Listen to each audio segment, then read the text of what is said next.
میدونین قدیما گیلانیا توی مراسماشون، مجالسشون وقتی میخواستن غذای نظری درست کنن یا وقتی میخواستن برای مهمونشون یه غذای عیونی درست کنن چی درست میکردن؟ شیرین قاتق.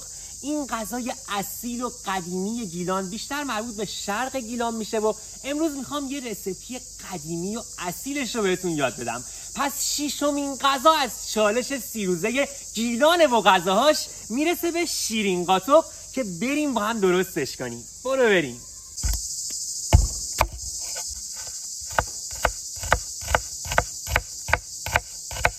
چون مهمترین نکته این غذا پیازهاشه، این نکته رو بهش توجه کنین که حتما پیازها رو که نازک خورد کردین بهش نمک بزنین، چنگش بزنین، بعد توی روغن رو با حرارت کم تفتش بدین تا کاراملی بشه. حرارت کم باشه.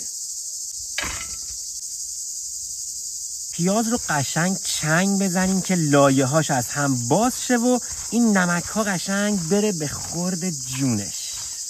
پیازا رو که چنگ زدین به روغن اضافهش میکنیم. ببینید حجم پیازمون زیاده و باید با حرارت کم، اینو من چندین بار دارم میگم خیلی مهمه، ما پیاز داغ نمیخوایم، ما پیاز کاراملی میخوایم. حرارت کم بذارید، مثلا نیم ساعت 40 دقیقه رو اون حرارت بمونه با آب خود پیاز و اینا قشنگ نرم و کاراملی بشه. ما همچون پیازی میخوایم. حالا بهتون نشون میدم چه شکلی میشه. حالا میریم سراغ مزه‌دار کردن مرغا. بهش نمک میزنیم، فلفل سیاه و زردچوبه. حالا من یه نکته برای مزه‌دار کردن مرغ بگم. ببینید برای این غذا مرغ رو مزه‌دار نمی‌کنن بزنن 1-2 ساعت بمونه، ولی خب اینجوری مرغتون طعم خیلی بهتری میگیره و بوی ذوب نخواهد داشت. شما اگر که میخواید مرغ خیلی خوبی داشته باشید حتما بهش ادویه‌ای که زدین بزنین یه 2-3 ساعت به خوردش بره. حتما هم اول ماساژش بدین. ولی اگر وقت ندارین میخواین سریع غذا رو درست کنین حتما این ادویه‌ها رو بهش بزنین، به همه جاش بمالین، بعد سرخش کنین. یعنی از استراحت نکردم نکرد، ولی حتما ادویه‌ها رو بهش بزنین تو همین مرحله که حین سرخ شدن به خورد مرغ بره این ادویه‌ها. این خیلی مهمه.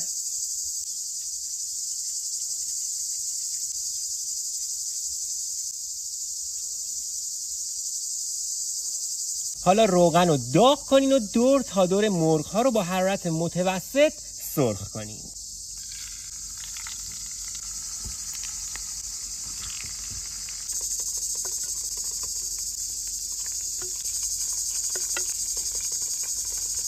بعد از اینکه مرغ‌ها رو سرخ کردیم میذاریمشون کنار و توی همون روغن آلوها رو یه تفت ریزی میدیم. البته من آلوها رو 1 ساعت توی آب خیس کردم. آلو رو که ریختیم تو روغن قیسی‌ها هم بهش اضافه کنین و یه تفت کوچیکی بدین.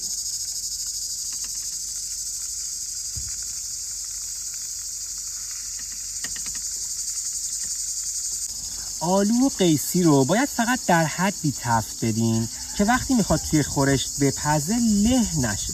خیلی سرخش نکنین. همون توی روغن یه تفت ریزی بدین که فقط له نشه. بعد از اینکه آلو و قیسی رو تفت دادیم و گذاشتیم کنار، کشمش رو هم یه کوچولو تو همون روغن تفت میدیم. تفت دادن کشمش هم خیلی کوتاهه، فقط باید یه بار باد کنه و از روی حرارت برش داریم. ببینید کشمش ها باد کرده دیگه، بس بشه اینجا. بیشتر از این بخوایم تفتش بدیم تلخ میشه. هم اینجا برش داریم. پیاز که 45 دقیقه با حرارت خیلی کم تفت بخوره به این مرحله میرسه. رنگش رو ببینید، نرمیش رو ببینید. ما همچین چیزی میخوایم برای شیرین قاتق. پس پیازمون که کاراملی شد، مرغ‌هایی که سرخ کردیم رو میچینیم روش.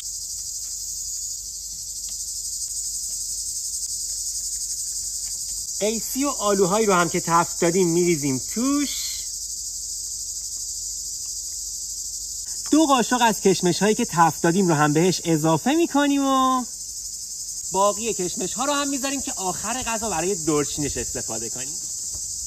حالا وقت اضافه کردن آب به خورشته. فقط دقت کنین که شیرین قاتق یه خورشت تنگابه، یعنی خیلی کم آب داره و فقط 1 لیوان بهش آب اضافه میکنیم. یه دونه چوب دارچین هم بهش اضافه کنین که تو این 1 ساعت باهاش قل بخوره. و 1 ساعت دیگه برمیگردیم تا ببینید نتیجه چی میشه. خب خورشت ما 1 ساعت قل خورده و اینم نتیجه کار. به چه غذایی شد. حالا باید با اون کشمشایی که سرخ کرده بودیم دورچینش کنیم و تزیینش کنیم. من برای کنار این خورشت متفاوت گیلانی که طعم شیرینی داره برخلاف اکثر غذاهای گیلانی یه برنجم گذاشتم که بریم ته‌دیگش رو ببینیم.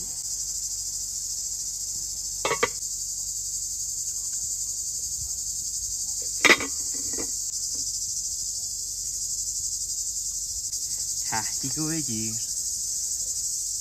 کنجدایی روش رو ببین. به به به اینجا رو ببین.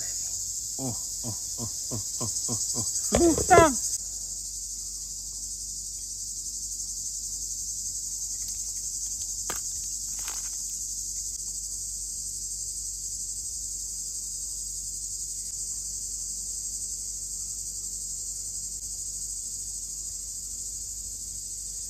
اینقدر ترکیب خفنی شده من گذاشتم لای این ته‌دیگ. جاتون خالیه واقعا.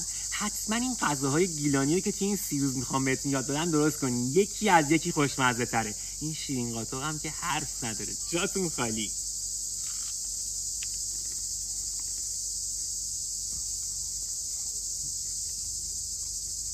خیلی خوبه.